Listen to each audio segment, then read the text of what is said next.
"40 Rules of Love", Kerra, Konya, May 5, 1245.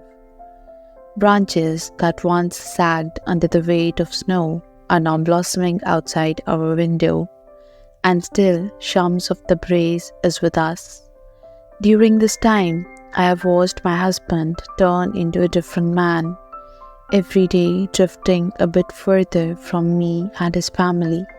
In the beginning, I thought they would soon get bored with each other, but no such thing occurred. If anything, they have become more attached. When together, either they are strangely silent, or they talk incessant murmur interspersed with peals of laughter, making me wonder why they never run out of words.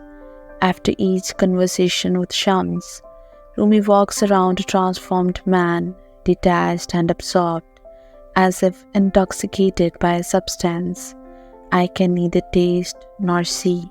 The bond that unites them is a nest for two, where there is no room for a third person. They nod, smile, chuckle, or frown in the same way and at the same time, exchanging long, meaningful glances between words.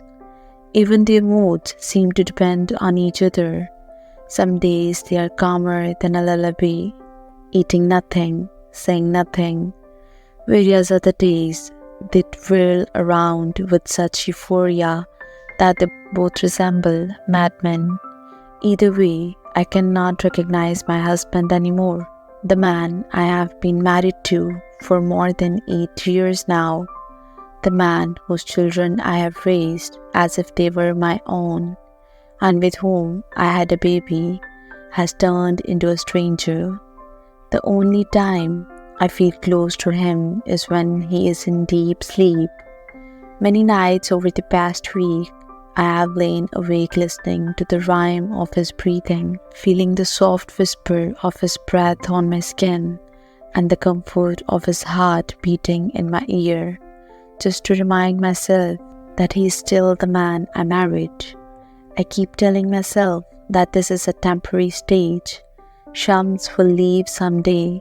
He is a wandering dervish after all.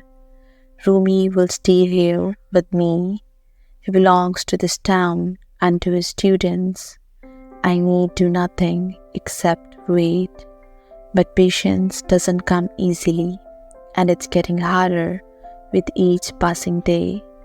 When I felt too despondent, I tried to recall the old days, especially the time when Rumi stood by me despite all odds. "Kerra is Christian. Even if she converts to Islam, she'll never be one of us." People had gossiped when they first got wind of our impending marriage. A leading scholar of Islam should not marry a woman outside his faith. But Rumi took no notice of them, neither then nor later on. For that reason, I will always be grateful to him. Anatolia is made up of a mixture of religions, peoples and cuisines. If we can eat the same food, sing the same sad songs, believe in the same superstitions, and dream the same dreams at night, why shouldn't we be able to live together? I have known Christian babies with Muslim names and Muslim babies fed by Christian milk mothers. Ours is an ever-liquid world where everything flows and mixes. If there is a frontier between Christianity and Islam, it has to be more flexible than scholars on both sides think it is. Because I am the wife of a famous scholar, people expect me to think highly of scholars. But the truth is, I don't. Scholars know a lot, that's for sure. But is too much knowledge any good when it comes to matters of faith? They always speak such big words that it is hard to follow what they are saying. Muslim scholars criticize Christianity for accepting the Trinity, and the Christian scholars criticize Islam for seeing the Quran as a perfect book. They make it sound as if the two religions are a world apart. But if you ask me, when it comes to the basics, ordinary Christians and ordinary Muslims have more in common with each other than with their own scholars. They say that the hardest thing for a Muslim converting to Christianity is to accept the Trinity, and the hardest thing for a Christian converting to Islam is said to be letting go of the Trinity. In Quran, Jesus says, "Surely I am the servant of God. He has given me the book and made me a prophet." Yet for me, the idea that Jesus was not the Son of God but a servant of God wasn't that hard to believe. What I found much harder to do so was abandon Mary. I haven't told this to anyone, not even to Rumi, but sometimes I yearn to see Mary's kind brown eyes. Her gaze always had a soothing effect on me.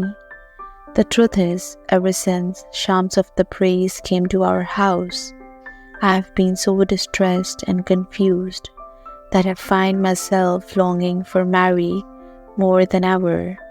Like a fever running wild through my veins, my need to pray to Mary comes back with a force I can hardly control. At times like these, guilt consumes me as if I'm cheating on my new religion. Nobody knows this, not even my neighbor Safia, who is my confidant in all other matters. She wouldn't understand.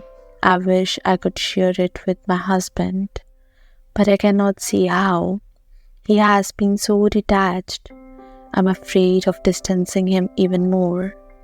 Rumi used to be everything to me. Now he is a stranger. I never knew it was possible to live with someone under the same roof, sleep in the same bed, and still feel that he was not really there.